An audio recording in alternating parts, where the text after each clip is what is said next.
அனைவருக்கும் ஆத்மா வணக்கம். ஞானபிதா பாரம்பரிய மூலிகை மருத்துவத்தின் சார்பாக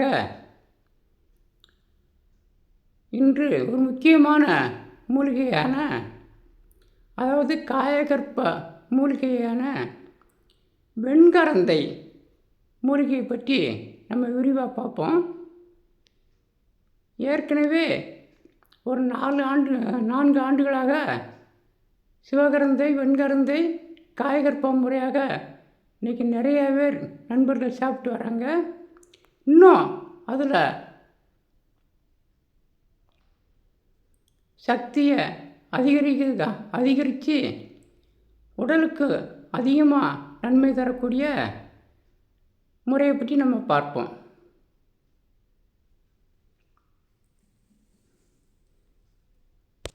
இதை பார்த்துக்கோங்க.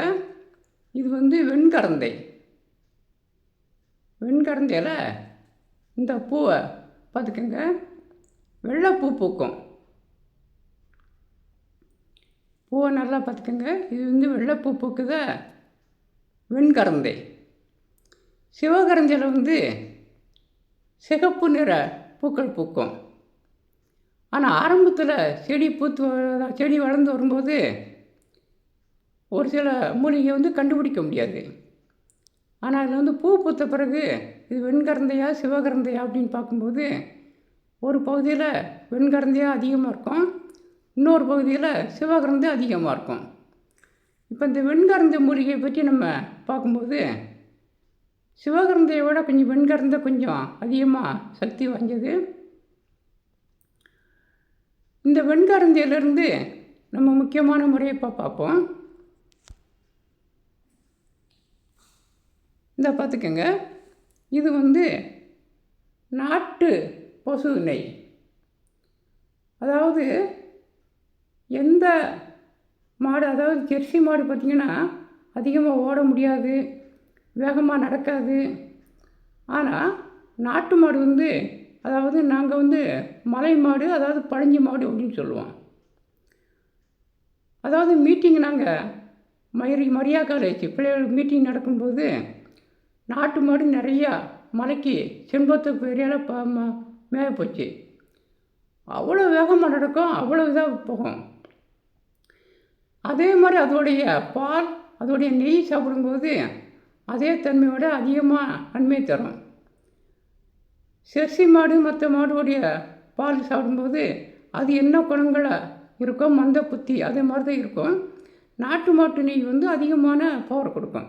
இது நாட்டு மாட்டு பசு நெய். அந்த நாட்டு மாடு மலை ஏரியாவுக்குள்ள, அதாவது இயற்கை தண்ணீர் தான் குடிக்கும், இயற்கை மூலிகை தான் சாப்பிடும்.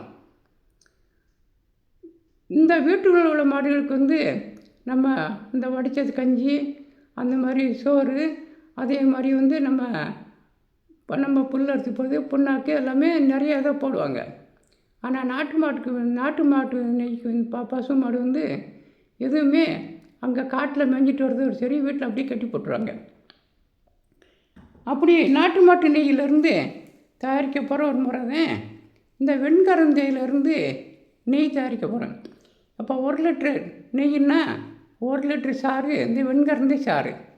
இந்த வெண்கரந்தை சாறை விட்டு நம்ம பக்குவமாக காய்ச்சி வரும்போது அந்த நெய் அதிகமான மணத்தையும் தரும், குணத்தையும் தரும். அதாவது சித்தர்கள் முறைப்படி நம்ம காயகற்ப மருந்துகளை பற்றி நிறைய சொல்லிட்டு வந்திருக்கோம். காயகற்ப மருந்து சாப்பிடும்போது அந்த பசு நெய் தான் சாப்பிடணும். அதே மாதிரி தலையில் எண்ணெய்க்கு பதிலாக அந்த பசு நெய் தான் உச்சந்தலையில் வைக்கணும். அதுக்கு இந்த சிவகரந்தை அதிகமாக பலன் தரும். அப்போ பஞ்சகல்பம் தேய்ச்சி குளிக்கிறது, தினம் 5 நாளுக்கு இருக்க குளிக்கணும், இப்படி நிறைய முறைகள் சொல்லியிருக்கோம். அதில் இந்த வெண்கரந்தையிலேருந்து இப்போ நெய் தயாரிக்க போகிறோம். இந்த நெய்யை நம்ம சாப்பாட்டுலேயோ அது மாதிரி தலைக்கு உச்சந்தலையில் வைக்கிறதுக்கோ எல்லா முறைக்கும் நம்ம பயன்படுத்தலாம். அப்படி பயன்படுத்தும் போது சிவகரந்த பொடி, சிவகரந்த உப்பு, சிவகரந்த தீநீர் இதை சேர்ந்து இந்த நெய்யும் சேர்த்து சாப்பிடும்போது அதிகமான பலன் தரும். அது மாதிரி சிவகரந்தையிலேருந்து எண்ணெய், அதாவது சுத்தமான நம்ம தயாரித்த நாட்டு மரத்து தேங்காயிலேருந்து எண்ணெய் வச்சுருக்கோம். அந்த எண்ணெயிலேருந்து சிவகங்கை எண்ணெயும் நம்ம போட்டிருக்கோம். அந்த எண்ணெயும் நம்ம தேய்ச்சிட்டு வரும்போது அதிகமான குணங்களை தரும். அதனால் இது போன்ற வீடியோ இன்னும் கரந்தியிலேருந்து சிவகங்கையிலேருந்து நிறைய போட போகிறோம். ஏற்கனவே போட்டிருந்தாலுமே நம்ம விரிவாக ஒன்று சொல்ல போகிறோம். நம்முடைய சேனலை பதிவு பண்ணி பார்த்துட்டே வாங்க. நன்றி, வணக்கம்.